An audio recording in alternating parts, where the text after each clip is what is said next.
मौलाना तारिक जमील साहब। यार क्या मैं जवाब उनके बारे में दूं? वो पहली बार चुप देखा है, आपने टाइम लिया जवाब में। उसकी वजह है कि मैं उनकी जिंदगी के दूसरे रुख को वीडियो में साबित नहीं कर सकूंगा।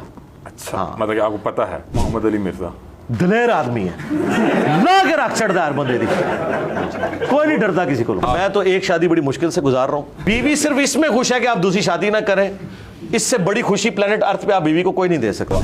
अली भाई मुझे बताया, मैंने सुना कि आप बाइक पे आते जाते हैं, गाड़ी कहाँ है? गाड़ी मेरे पास नहीं है अल्हम्दुलिल्लाह। सिक्योरिटी के जो मामला थे और सिक्योरिटी गाड़ी से तो नहीं भी हुआ है, तो गाड़ी से तो सिक्योरिटी कैसे वो सिक्योर करते? जी वो मेरा मसला है ना जी, मैं कैसे आता हूँ? ये किस तरह से बाइक पे ऊपर ना चढ़ाया किस? नहीं वो ये तो नहीं मैंने बताना, फिर डिक्लेयर कर दूं मैं।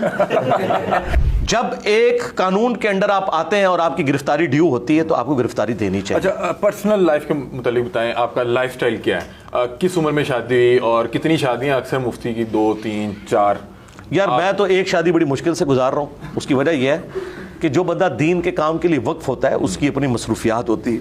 जब आप एक मिशन के लिए चलते हैं ना, आप देखें दुनिया में जितने कामयाब लीडर्स हैं ना, यानी नबी इस्लाम को निकाल के, ज़ाहिर है वो तो एक एक्सेप्शनल केस है, उनकी फैमिली लाइफ कॉम्प्रोमाइज़ होती है कहीं ना कहीं।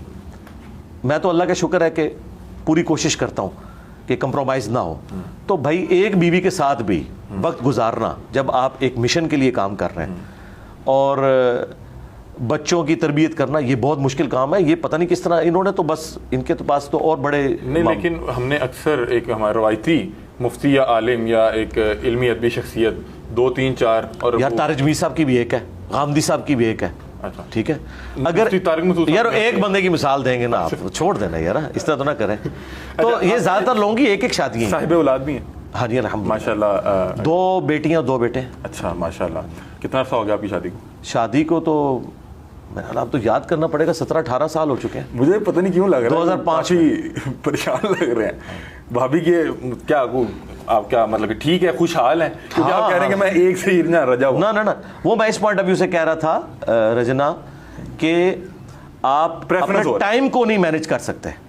ठीक है ना, देखिए मैंने अपनी जिंदगी के शादी के ऑलमोस्ट पहले 14-15 साल तो इस साल में गुजारे हैं कि मैं वीकेंड पे अपने घर आता था इस्लामाबाद से, मेरी फैमिली तो जेलम में थी, जुम्मे की रात को पहुंचता था, हफ्ते को भी मेरा दर्स होता था, इतवार को मेरा दर्स होता था और दिन को मैं अपने दोस्तों के पास होता था। तो मैंने बड़ा थोड़ा वक्त अपनी वाइफ और बच्चों के साथ, ये तो पिछले 4-5 साल से जब मैंने रिटायरमेंट ली है, तो मैंने अपने बीवी बच्चों के साथ इतना वक्त गुजारा है जो पिछले 15 साल में नहीं गुजारा हुआ था। तो अब कुछ मामला जो है ना इस हवाले से मैं मैनेज कर पा रहा हूँ। बाकी ये कि वो एक हैप्पी लाइफ गुजर। अली भाई मैंने सुना है कि आप बाइक पे बीवी सिर्फ इसमें खुश है कि आप दूसरी शादी ना करें, इससे बड़ी खुशी प्लेनेट अर्थ पे आप बीवी को कोई नहीं दे सकते। और वो मैंने दी हुई है। अली भाई मुझे बताया, मैंने सुना कि आप बाइक पे आते जाते हैं, गाड़ी कहाँ है? गाड़ी मेरे पास नहीं है अल्हम्दुलिल्लाह, मेरी जरूरत भी नहीं है गाड़ी। तो इन्हें कहीं को नजरअंदाज करें?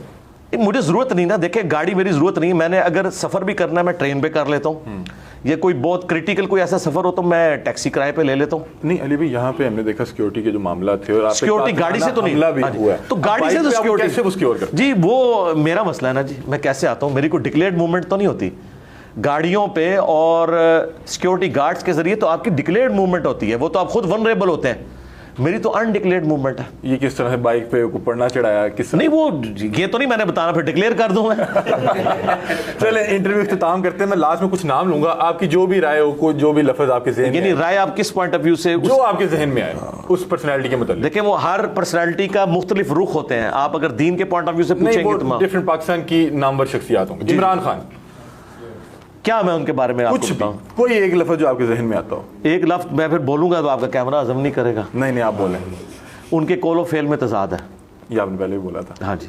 और नवाज शरीफ, उनके भी कोलो फेल में तजाद है। जरदारी साहब, उनके भी कोलो फेल में तजाद है। सिराजुल हक, हाँ वो खरा बंदा है। अच्छा हाँ जी। मौलाना तारिक जमील साहब,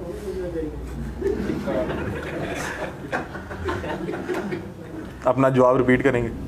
यार क्या मैं जवाब उनके बारे में दूं? तारिक जमील साहब एक मासूम सी शख्सियत है, बस उस तरह ही। मैंने आपको पहली बार चुप देखा है, आपने टाइम लिया जवाब में। क्योंकि मैं अगर वो पॉलिटिशियंस वाला जवाब दूं तो शायद वही वाला जवाब देता, लेकिन वो जवाब देना बनता नहीं है। उसकी वजह है कि मैं उनकी जिंदगी के दूसरे रुख को वीडियो में साबित नहीं कर सकूंगा। अच्छा हाँ। मतलब कि आपको पता है? हाँ मुझे, यानी वो कोई करैक्टर लेस नहीं, यानी मतलब ये है कि मैं समझता हूँ कि उनमें दिलेरी नहीं है जो होनी चाहिए। उनके ऊपर कई एक दीन के हकायक खुल चुके हैं, उनके बुजुर्गों की तालीमात की खराबियां उन पे खुल चुकी हैं, लेकिन वो जुर्रत नहीं कर रहे पब्लिकली उसे बयान करने की। मौलाना फजलुर रहमान, फजलुर रहमान साहब यानी बेस्ट डिबेटर हैं पॉलिटिशियंस में। वो अपनी बात जिस तरह वजनी अंदाज में रखते हैं दलाइल के साथ, उनका कोई मुकाबला नहीं कर सकता। आलिम भी हैं, अगर उस पहलू से बताएं कुछ। आलिम दीन तो मैंने उनको कोई इल्मी तौर पे तो उनकी कोई खिदमात, कोई कुरान का तर्जुमा, कोई इस तरह की चीज़ें तो नहीं देखी हैं। वो उन्होंने पॉलिटिकल विंग जो है ना देवबंद मकतब की संभाली हुई है, और मेरा ख्याल है उनकी जो गुफ्तगू है बहुत लॉजिकल होती है। मुफ्ती तकी उस्मानी साहब, तकी उस्मानी साहब बहुत लायक इंसान है। इस्लामिक बैंकिंग के हवाले से जो उन्होंने काम किया है वो यूनिक है जी। इस्लामिक बैंकिंग को हलाल समझते हैं? हाँ जी बिल्कुल, मैं हलाल समझता जो लोग ये कहते हैं कि एक ही चीज़ के दो नाम है, नहीं, बिल्कुल गलत कहते हैं। मनी अगेंस्ट गुड्स में और मनी अगेंस्ट मनी में इतना ही फ़र्क है जितना जिना और निकाह के अंदर फ़र्क मुफ्ती तारिक मसूद, मुफ्ती तारिक मसूद साहब यंग जनरेशन में जो मिजाह के पॉइंट ऑफ व्यू से उनकी कंट्रीब्यूशन है वो लाजवाब है। अल्लामा इब्तिसाम इलाही, इब्तिसाम इलाही ज़हीर साहब की जो आवाज़ है ना, इतनी ऊंची आवाज़ और किसी की नहीं है, कमाल है। आपकी भी कम नहीं। नहीं, मैं उस तरह तो मैं बोल ही नहीं सकता। अल्लामा, मैं एक मिनट नहीं वैसे बोल सकता जिस उन्होंने कहा। अल्लामा हिशाम इलाही सहीर, वो भी उनके लिए भी वही है कि उनकी आवाज़ बहुत ऊंची है। हाँ जी। कमर जवेद बाजवा साहब, कमर जे बाजवा साहब के लिए मैं वही कहूँगा जो पॉलिटिशियंस के लिए क्या कि 100% कॉल ऑफ फेल में उनके तजाद है। यानी जिस लम्हे वो पाकिस्तान में ये सेमिनार्स करवा रहे थे कि बाहर से दौलत यहाँ शिफ्ट की जाए, उस वक्त उनकी दौलत बाहर शिफ्ट हो रही थी। इंजीनियर मोहम्मद अली मिर्जा, दलेर आदमी है, ला के रख चढ़ता है हर बंदे दी, कोई नहीं डरता किसी को। वाह वाह, कमाल आदमी है। बहुत शुक्रिया।